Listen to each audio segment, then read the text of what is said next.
Dear students, video number 16 lesson 5th वही आपका 4th semester में आपका स्वागत है। आप पाठ पूरा ही होने वाला है। तो जो हम भारत छोड़ो आंदोलन पढ़ रहे थे, उस भारत छोड़ो आंदोलन के प्रति जब अन्य जो भारतीय दल हैं उनकी क्या प्रतिक्रिया होती है, इस आंदोलन की असफलता के क्या कारण और क्या इसका महत्व है, इस वीडियो में ये चीजें हम जानने वाले हैं। तो भारतीय दलों की प्रतिक्रिया के बारे में पहला जो दल था वो था कांग्रेस समाजवादी दल ने आंदोलन का स्वागत किया शुरुआत का, और भूमिगत आंदोलन चलाने में इनकी भूमिका भी थी। दूसरा जो दल था वो था मुस्लिम लीग। मुस्लिम लीग ने आंदोलन की कड़ी आलोचना की। हिंदू मुस्लिम भेदभाव जो है भर दिया था अंग्रेजों ने, सरकार का सहयोग किया।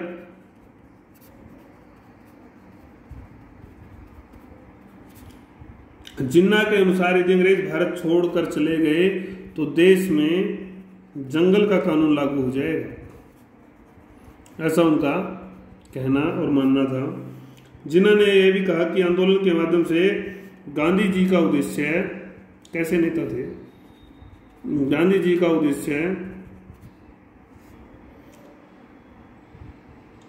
कांग्रेसी हिंदुओं की सत्ता स्थापना करना मुसलमानों के ऊपर। कैसे कैसे आरोप लगाए जाते थे, कांग्रेसी हिंदुओं की सत्ता स्थापित करना है। जिन्ना ने पाकिस्तान के लिए प्रस्ताव पास कर दिया।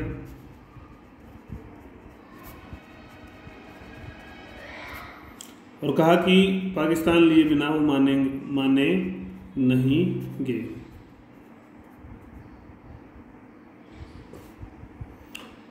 तो ये मुस्लिम लीग का रुख था। तीसरा जो थी वो थी हिंदू महासभा। हिंदू महासभा क्या कहती है, आंदोलन सरकार की तीव्र आलोचना की। इन्होंने सरकार की आलोचना की।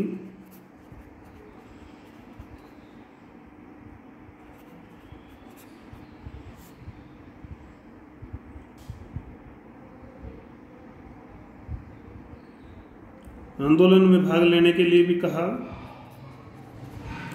कुछ समय बाद परिवर्तन आता है इनके रवैये में, और ये कहते हैं कि पूर्ण स्वतंत्रता ही चाहिए बस, और एक राष्ट्रीय सरकार की ये मांग करते हैं। चौथा पार्ट है उदारवादियों का। उदारवादियों ने समर्थन नहीं किया आंदोलन का। इनमें तेज बहादुर सप्रू, उन्होंने आंदोलन को अकल्पित असामयिक बताया, समय के अनुसार नहीं बताया। गांधी जी को अब अपने आप को राजनीति से अलग करने की सलाह उन्होंने दी। हृदयराज कंजरू ने जन नागरिक आंदोलन को देश के विरुद्ध बताया। तो ऐसे उदारवादियों की प्रतिक्रिया रही। हरिजनों के जो नेता थे वो थे अम्बेडकर। अम्बेडकर ने भी इस आंदोलन का विरोध किया। कानून और व्यवस्था को लागू करना पागलपन है, जबकि दुश्मन हमारी सीमा पर है। दुश्मन हमारी सीमा पर है, तो ऐसी स्थिति में इस तरह की चीजें छेड़ना ठीक नहीं है। अकालियों और ईसाइयों ने भी विरोध किया था आंदोलन का। नोट करने वाली बात है उस समय की परिस्थितियों में किसने क्या किया। पारसी पक्ष में थे साम्यवादी दल। प्रारंभ में तो युद्ध को साम्राज्यवादी बताया, परंतु जब रूस युद्ध में शामिल हो गया तो उन्होंने युद्ध को जन युद्ध करार दिया। उनको तो साम्यवाद से लेना देना था, भारत से कोई लेना देना नहीं था। तो ये साम्यवादियों की प्रतिक्रिया रही। अब हम पढ़ेंगे कि इस आंदोलन की असफलता के कारण क्या थे। पहला जो बिंदु आता है वो आता है कि संगठन में कमियां थी। आंदोलन के संगठन में कुछ कमियां थी। क्या कमी थी, विशाल जन आंदोलन था।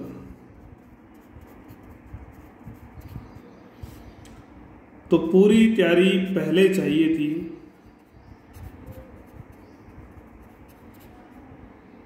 गांधी जी को पहले की तरह भरोसा था कि सरकार गिरफ्तार नहीं करेगी,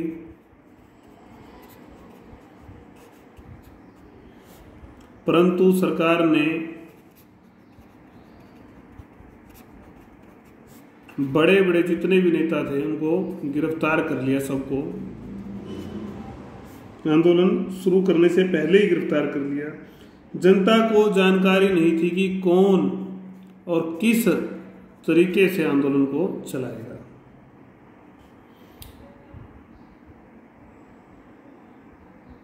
यद्यपि गांधी जी ने गिरफ्तारी की शक्ल में प्रत्येक को अपना नेतृत्व करने को कहा,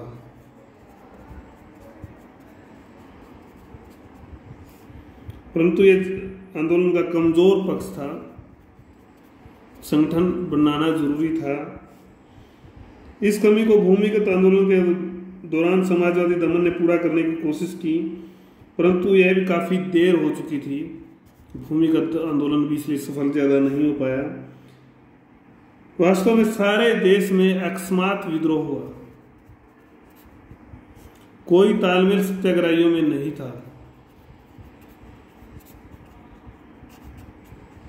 नेहरू ने अपनी डायरी में यहां तक लिखा कि कांग्रेस द्वारा शुरू नहीं किया गया था।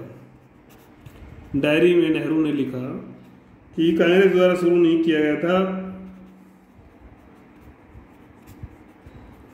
बल्कि यह तो अपने आप ही फूट पड़ा जब नेताओं की गिरफ्तारी हुई। बगावत थी, कांग्रेस को भारी मूल्य चुकाना पड़ा। कुल मिलाकर योजना का स्पष्ट अभाव था, संगठन में कमी थी। सरकारी सेवाओं और उच्च वर्गों की वफादारी एक प्रमुख कारण था कि सेना, जो सरकारी सेवा थी, पुलिस और नागरिक सेवा के लोग, ये सब वफादार रहे सरकार के प्रति। जबकि गांधी ने अपील की थी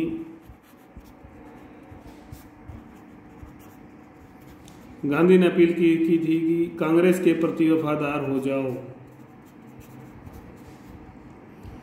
प्रभाव नहीं पड़ा, कोई प्रभाव नहीं पड़ा इन लोगों के ऊपर। आंदोलन को कुचलने में इसी सेवा वर्ग ने, इसी सेवा कर्मचारियों ने जो है ना भूमिका निभाई।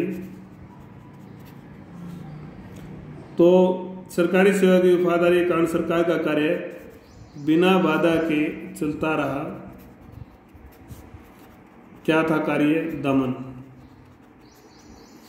इसके अतिरिक्त भारतीय रियासतों के जो शासक थे, रियासतों के शासक भी अंग्रेजों के प्रति ही वफादार थे।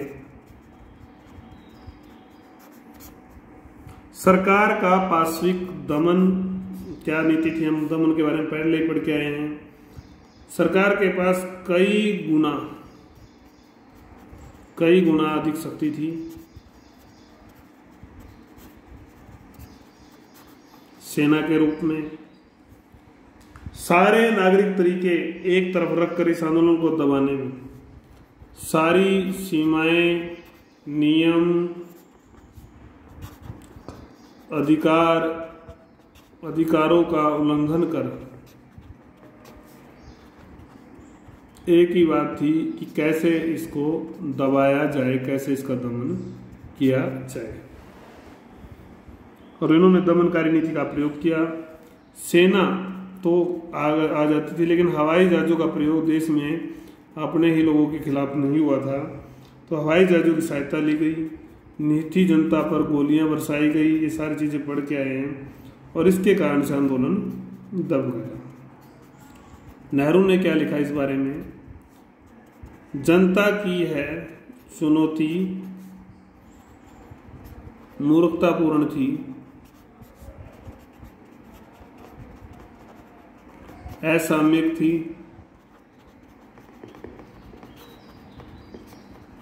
दूसरी ओर एक संगठित सेना थी, सशस्त्र सेना थी। और इसका प्रयोग इतिहास में इतनी बड़ी संख्या में पहले कभी नहीं हुआ था। उसके बाद आता है इस आंदोलन का महत्व। स्वतंत्रता के लिए अंतिम संघर्ष था, आंदोलन था, ये बड़ा महत्व है, शीर्षस्थान है इसका जितने भी आंदोलन हुए उनमें। ऐसा नहीं कह सकते कि पूरी तरह से असफल हुआ ये, जिसका महत्व था उसको समझेंगे हम। महत्व तो यह है कि यह अंतिम आंदोलन था, बड़ा आंदोलन था।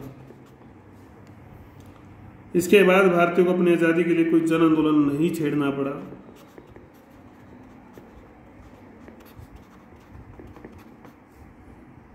आंदोलनों की पराकाष्ठा थी इसमें।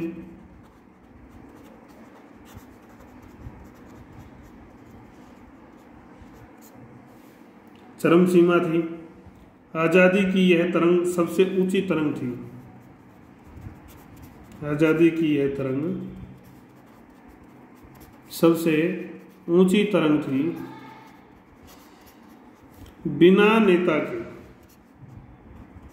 बिना नेताओं के आंदोलन चला। इससे समझ में आ गया अंग्रेजों के कि अब और देर करना ठीक नहीं है।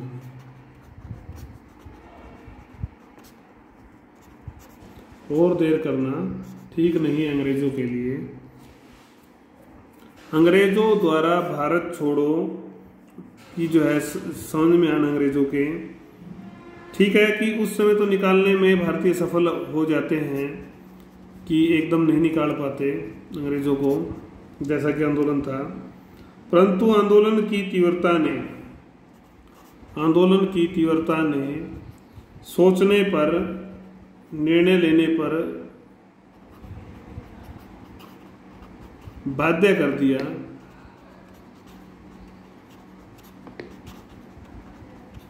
बाध्य किया अंग्रेजों को। आंदोलन के समय भारत के सेनापति और बाद में जो वायसराय बने वेवल, लॉर्ड वेवल, इस निर्णय पर पहुंच गए थे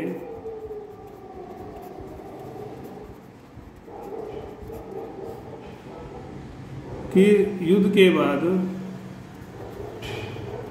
सत्ता बनाए रखना इंग्लैंड के लिए असंभव था।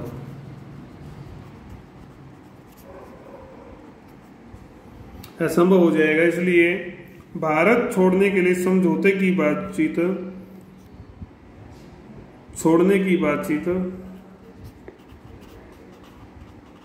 पहले ही शुरू हो जानी चाहिए। तो कुल मिलाकर चर्चिल भी भारत को सत्ता सौंपने का मन बना चुके थे। क्रिप्स समाचार पत्रों, अमेरिका के जनमत ने भी उनको बाध्य किया। भारत में अंग्रेजी राज गलत है। इस प्रकार ये भारत छोड़ो आंदोलन ही था जिसमें जोरदार प्रदर्शन हुआ था ब्रिटिश के विरोध में, जिसके कारण अंग्रेजों ने भारत छोड़ने का निर्णय लिया। तो किस तरह से सौंपा जाए, इस तरह से बातचीत का फिर दौर चलता है। इसके बाद समस्या का अंतर्राष्ट्रीयकरण हो जाता है। कैसे? भारतीय जो समस्या है, आंदोलन के दौरान प्रेस पर प्रतिबंध था।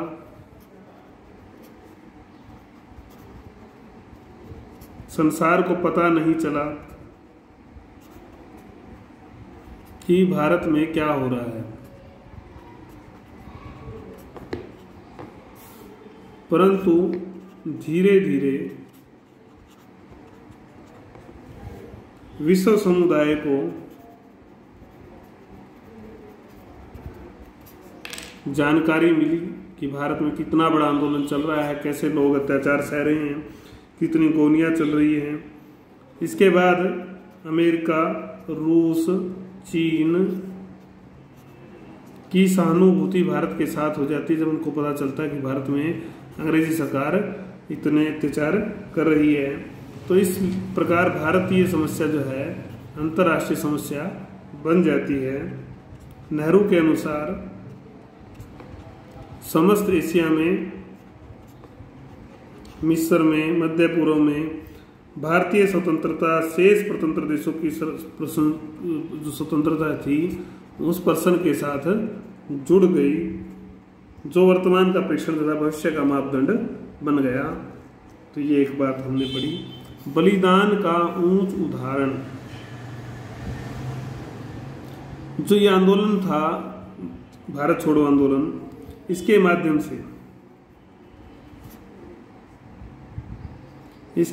से देश के लोगों ने देश प्रेम और स्वतंत्रता के लिए बलिदान का ऊंच उदाहरण जो है प्रस्तुत किया।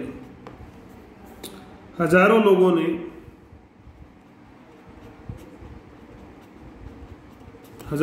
ने करो या मरो को अपना मंत्र बना लिया था।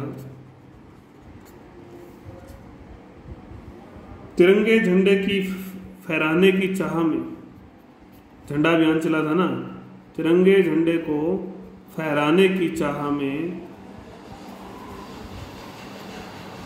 सैकड़ों लोगों ने हंसते हंसते, खास बात थी, हंसते हंसते अपना जीवन त्याग दिया, गोलियां खाई, बलिदान दिया। ये बलिदान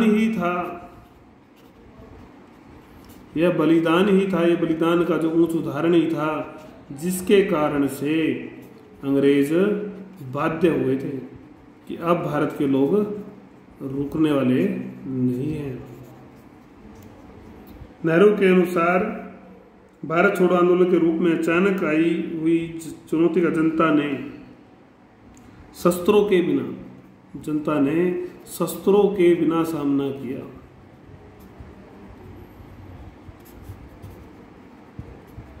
जनता ने आंदोलन के माध्यम से भारत की स्वतंत्रता के प्रति अपने प्रेम और विदेशी राज के प्रति जो घृणा का